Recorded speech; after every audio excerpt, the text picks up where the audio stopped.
Michael Wilbon to the show. And gentlemen, I'll begin with Chris Paul. I feel it's only appropriate. And Michael, how best to frame what it is that he provided this group? They had never been in the playoffs as constructed, and he obviously helps lead them. How do you frame what you saw from him in this evening? Scott, I got to go back to the beginning of it when he first knew he was going to be traded, and it's know-how, it's poise, it's intellect, it's toughness, all of those things. There's so many more, but I think at least those few sort of represent all that Chris Paul is, and he really wanted to come here, meaning Phoenix, of course.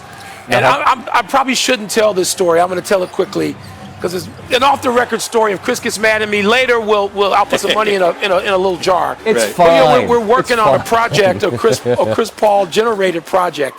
And so we're doing it on Zooms in the summer and in the early fall.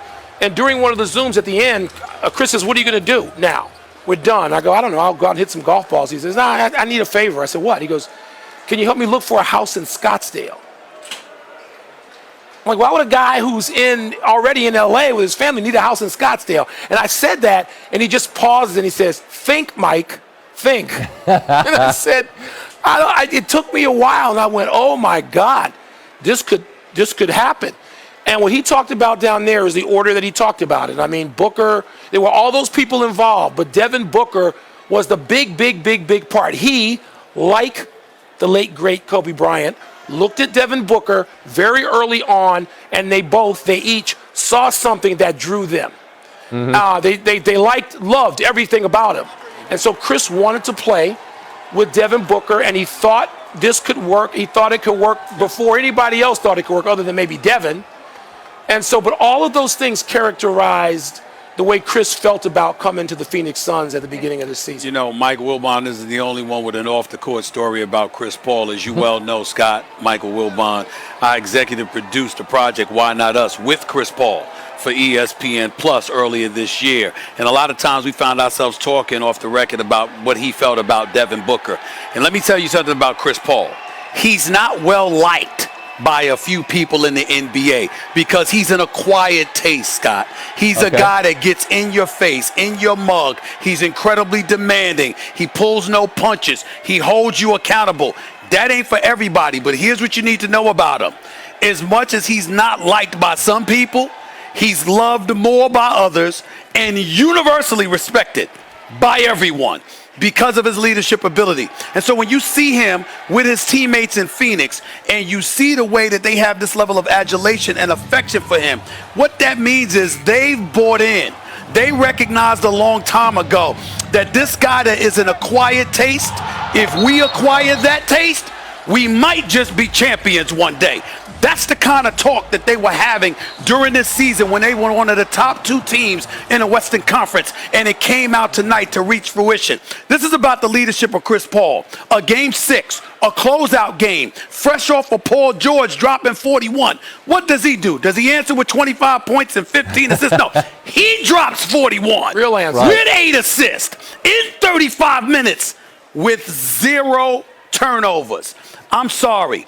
It is the most special performance of his career, and it happened on the same night that this man is going to the NBA Finals for the first time in his 16-year career. I think his greatest performance, not his best performance. Yes, his greatest. But his greatest performance coming here, getting him to the finals, fulfilling all of this. And he stresses over it now. Don't be misled.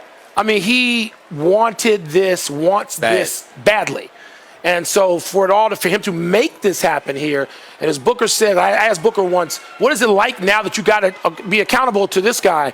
And he smiled, and Booker said, it ain't for everybody. Right. Back on Get Up, and if you are just joining us, the performance of the night belonged to the legendary point guard Chris Paul, taking over in last night's Game 6 in Los Angeles after the Clippers in the third quarter tried to mount a comeback from a big deficit. Chris Paul just took the game over himself. Mr. Inside, Mr. Outside. He was 7 of 8 from three-point range. He finished with 41 points and 8 assists on a night in which his coronation was complete. In the end, look at a cheap shot here from Patrick Beverley. Chris Paul got in everybody's head. Beverley deserved to get thrown out and clearly was. But in the end, it was about the celebration. Chris Paul, Monty Williams. Paul had 31 of his 41 in the second half, and he's on the way to the NBA Finals for the first time in his career after 1,213 career games. He's on his way to the Finals. That's the second most games played before a Finals appearance, trailing only Kevin Willis, who finally got there in 2003 and got his ring. We'll see if Chris Paul is able to get his. And I'll bring back Seth and Tim here. Our basketball conversation this morning continues. And Seth, let me ask you, what would a championship now mean for Chris Paul's resume and for his place in the history of the game? Chris Paul's one of the best point guards in the history of the NBA. What would a championship mean? It would put him in an elite company. Think about this, like Nash doesn't have a championship. All right, Jason Kidd has one. So when you're thinking about the best point guards, I think that's the cherry on the top of the sundae. I mean, like, Chris Paul is just different, but he's also different in relation to the point guards that we have in the NBA right now. You think about the NBA point guards right now, it's Curry, it's Lillard, it's Irving, it's Westbrook. They're different. They're not point guards like Chris Paul. Chris Paul is a leader. He's a play starter, a playmaker who can score. Those other guys are ball guards. A championship separates him from a lot of people. This dude right here, to me, not only his game, not only his playmaking, but his leadership is just different. 5-time first-team All-Defense, 4-time first-team All-NBA, an Olympian. An NBA championship is just the icing on the cake. That's fair, and I think a lot of people will share it. I think a lot of people, absent their own allegiance, will be rooting for him. That said, Tim Legler, I think this just has to be on the table somewhere. In this postseason, the Suns beat the Lakers without Anthony Davis. They beat the Nuggets without Jamal Murray. They just beat the Clippers without Kawhi Leonard. They may wind up taking on, let's say, a Milwaukee team without Giannis. Those are just the facts. In what way should that impact the way we view this championship if they win one?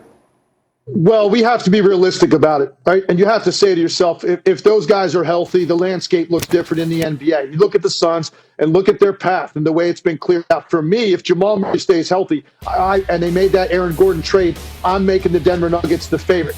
But that didn't happen. The Lakers beat up by injuries coming from the 7-hole. They're not able to overcome that.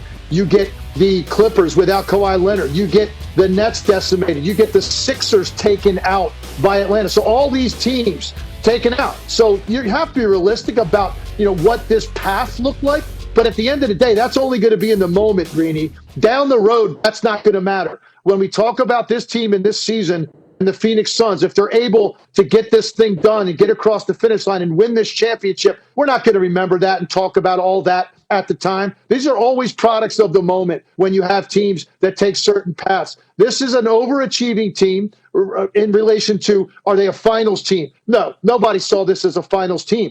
But they've been good and impressive in the postseason. It's a war of attrition. They've had everybody standing here when it mattered most. They've had huge performances when it mattered most. So I think ultimately that's the context we're going to look at this. Yeah, I'm looking at some quotes here, Seth, from Paul George last night, who was asked about having to play without Kawhi. And he said if Kawhi was here, quote, we'd be going on. This series would be a lot different. Talk about one of the best players in the league being out, yet we were inches away from getting to the next round. That's going to be really the interesting piece of this. What is the right thing to say about the path that they got? The season's a journey, not a destination. You got to survive injuries. You've got to survive the regular season. You've got to survive the roadblocks and the detours and everything else that goes into it. So, to me, like, the Suns are right now poised to win a national championship in the NBA. And that's just the way it is. And, Legs, you made a good point right there. You said about the team, maybe we didn't see them this way. But you know what? They are a team, and the pieces do fit, and the roles are defined, and guys embrace their roles. They've got an elite point guard that makes the thing different. They've got a guy that's a dynamic wing scorer. They've got legitimate defenders that buy in and play into their roles, and then got a developing front court player that can run the rim, defend ball screens, rebound balls out of his area. So I don't like when people talk about the injuries and the players that they didn't play against. Here's the deal. This is the team that has arrived, and this team is legit. The pieces fit. Quite honestly, I think right now, without a doubt, they're the best team that's standing, and I'm not surprised. I wouldn't be surprised if they would be standing if all those other teams were healthy. Actually, they might be a year ahead of schedule, right? Exactly. If you look at it, Tim, I mean, you look at it, DeAndre Ayton and Devin Booker, two young players who look or are coming into their own and look like they could be an extraordinary duo going on with Chris Paul at the age of 36. I mean, I just like the way they check every box. It's a backcourt-driven league. They've got two stars in the backcourt. They've got a young big man that really came into his own. His rebounding was an incredible force in this series. And then there are other guys that do both things, defend and they can shoot threes. Crowder and Bridges at the top of the list. They've got guys coming off the bench that come in and contribute. Monty Williams has an incredible connection to this roster. It's obvious. They care about each other. They care about him. That goes a long way in coaching. When you care about each other and you enjoy the process, you like going into the locker room every day with the guys next to you. You like running out of the tunnel onto the floor every night with the guys next to you. That does matter. They clearly have captured that here. And if they can add another piece, another guy that can get his own shot to come off the bench, yeah, Phoenix Suns are legit. I love the fact that they check every box you want in terms of personnel. All right, so we'll leave that there for the moment. Much more that we will do on this, guys. Stay close by as Chris Paul is on his way to the NBA Finals. Meanwhile, let's talk. In these moments, this team is made up of toughness. We have to realize we're trying to close out a series. We have to do whatever it takes.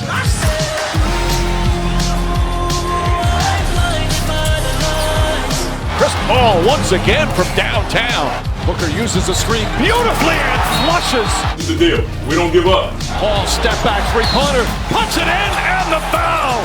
Chris Paul is in the NBA Finals. What do you think when you hear that sentence? Man, it sounds damn good. Damn good. Sounded good on Twitter last night to a lot of other people, too. Steph Curry tweeting, "Yo, Suns, y'all did that. Respect. Congrats. 16 years, a long time for Chris Paul." Isaiah Thomas, who played for Phoenix for a year, tweeted, "Happy for the big homie. That boy is something special." And then from New Arizona Cardinal, J.J. Watt, some special stuff brewing in the Valley. Hashtag Rally the Valley. The Suns are in the finals. We'll talk much more about that as we